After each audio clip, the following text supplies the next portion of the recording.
करवाने को गल नहीं, तेरा बाप होना सफीर तो मेरे सफीर है, ठीक है। आखिरी दम तक थानू लड़ाई जी हम जारी रखेंगे और लड़ाई लड़ांगे, तुम किसी से तो कला नहीं है। जो चलेगा उसने वापस हम ले नहीं सकता, हमारा बस में नहीं है, तो बाकी का कसर हम छोड़ सकते। 8 दिन हो गए हमने खातों की बात, ठीक है। कह रहे थे वहाँ पर बैठ के, लोगों ने कहा जी आपको ग्राउंड रिपोर्ट का पता नहीं है, आप चीज़ों को जानते नहीं हैं, ये लोग मुलवस हैं। तो मैं एक पूछना चाहूँगा कि भाई किस तरीके की मुलवसमेंट आप बता रहे हो, किस तरीके की इन्वॉल्वमेंट ये बता रहे हैं। एक भाई इंडियन गवर्नमेंट की सेवा कर रहा है पिछले 30 साल से, बॉर्डरों की रक्षा कर रहा है, ये BSF के अंदर। अगर किसी भाई को ना पता हो तो हम बताना चाहेंगे कि BSF बॉर्डर सिक्योरिटी फोर्स को कहते हैं और वो जंगें लड़ती है बॉर्डर पर। तो दूसरा भाई किस तरीके से वो किसी ऐसे किसी घिनौने काम में मुलवस हो सकता है। साथ ही अभी आपको मैंने एक यहाँ पर मिलवाया था, यहाँ पर एक नेशनल हीरो हमारा, जो हिल का सर्वनाश ऑपरेशन हुआ था तो उसका वो हेड था, उसको नवाजा गया वहाँ से। हमारी कम्युनिटी ने ये चीज़ें यहाँ रजौरी पुंछ के अंदर और खिता पीर पंजाल के अंदर दी है। उसके बाद भी आज भी जब कभी भी शक के घेराव में आते हैं तो हम लोग आते हैं। इसके पीछे कारण जो है वो मैं कारण बताना चाहूँगा। इसके पीछे कारण है हमारी दाढ़ी, इसके पीछे कारण है हमारी सलवार कमीज पहनना, और इसके पीछे कारण है हमारा बहुत सारी चीज़ों को ना जानना। ये हमारी कम्युनिटी में भी तकलीफ है, लेकिन हमें हर बार ये क्यों साबित करना पड़ता है कि जी हम बहुत नेशनलिस्ट हैं। क्या यहाँ की सरकार, क्या यहाँ की एजेंसीज को नहीं दिखता, ये अंधे हो गए सारे के, इनको नहीं दिखता कौन नेशनलिस्ट है कौन एंटी नेशनल है। और ये जो अभी हुआ है, किसी मीडिया चैनल पे दिखाया जा रहा है जी 3 लोगों की संदिग्ध हालत में मौत, किसी में कुछ बताया जा रहा है। आज हम ग्राउंड जीरो से आपको बताना चाहेंगे, जितने भी नाज़रीन सुनने वाले हैं और गवर्नमेंट का कोई भी आंख कान नाक सुन रहा है अगर, उसको मैं बताना चाहूँगा ये संदिग्ध हालात में नहीं मारे गए हैं।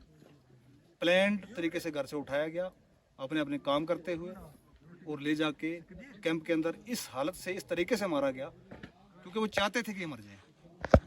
उसमें कोई दो राय नहीं। आप सब लोगों ने वीडियोस देखे, वो वीडियोस देखने के बाद कोई भी दर्द दिल रखने वाला, वो हिंदू हो, मुस्लिम हो, सिख हो, ईसाई हो, किसी भी मज़हब से हो, किसी भी मिल्लत से हो, ये दर्द तो मेरे हिसाब से कोई बर्दाश्त नहीं कर सकता जिसके अपने बच्चे हो। हाँ, हमारा मुल्क जो उन लोगों के हाथ में चला गया जिनके अपने बच्चे नहीं है, ये बहुत बड़े अफसोस की बात है। जब अपने हैं नहीं तो दूसरे की कदर नहीं करनी है। एक तरफ से कहते हैं कि जी देखिए हम तो बहुत डेवलपमेंट कर रहे हैं, और ख़ासकर जो गुजरों का और नाम लेके, गुजर और बकरवाल का नाम लेके पीर पंजाल को हर बार बताया जाता है कि जी देखिए आपके लिए तो हमने ये राइट दे दिया, हमने वो राइट दे दिया, हमने वो दे दी। वो तो एक अलग लड़ाई हम लड़ते रहे।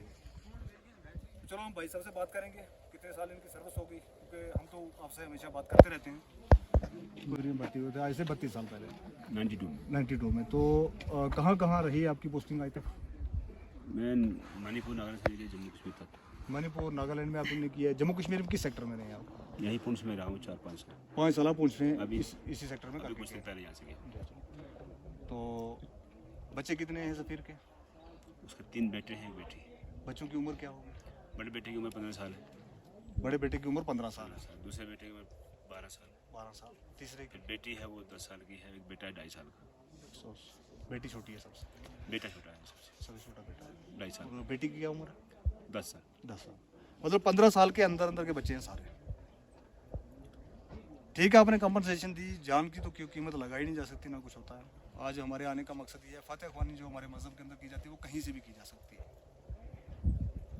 वो घर बैठ के भी हम कर सकते थे, उसके लिए यहाँ आना इतना ज़रूरी नहीं था। आज हम ग्राउंड जीरो पे इसलिए आए हैं कि सफ़ीर के लिए तो हम यार दुआ भी करेंगे, अल्लाह ताला, वो शहीद है, हम शहीद मानते हैं उसको, और हम ये डिमांड करते हैं गवर्नमेंट से कि इनको शहीद डिक्लेयर किया जाए। मुझे नहीं लगता कि किसी शहीद की भी इस तरीके से मौत की होगी आज तक किसी ने। जंगें होती हैं, गोलियों से होती हैं, गोलियां चलती हैं आपस में, एक जीत जाता है एक हार जाता है। लेकिन ये तरीका हमने पहली बार देखा, डंडों से मारना और मिर्ची डाल डाल के मारना। इस हालत में मैं नहीं हूँ कि मैं बात कर सकूँ। आज जिस आदमी का 10 साल का बच्चा रह जाए, 10 साल की बेटी रह जाए, वो उन बच्चों को पता होता है, उसके भाइयों को पता होता है, उसके माँ बाप को पता होता है।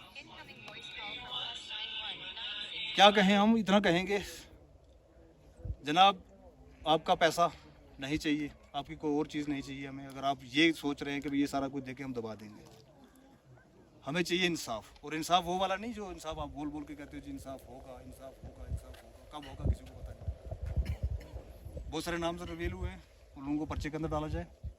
कैंप के अंदर 20 लोग होंगे, 25 होंगे, इतने होंगे। इससे ज़्यादा बड़ा कैंप तो नहीं है जहाँ लेके थे। पता नहीं मतलब ये आइडिया यही हमारा कि 20-25 लोग होते हैं, या एक चौकी जो होते हैं जिसको कैंप कहते हैं, 20-25-30 लोग होंगे। उनमें से कल्प्रिट्स 4 हो सकते हैं, 5 हो सकते हैं, 10 हो सकते हैं, सारे तो नहीं हो सकते। सारी इंडियन आर्मी तो कभी खराब रही है ना रहेगी।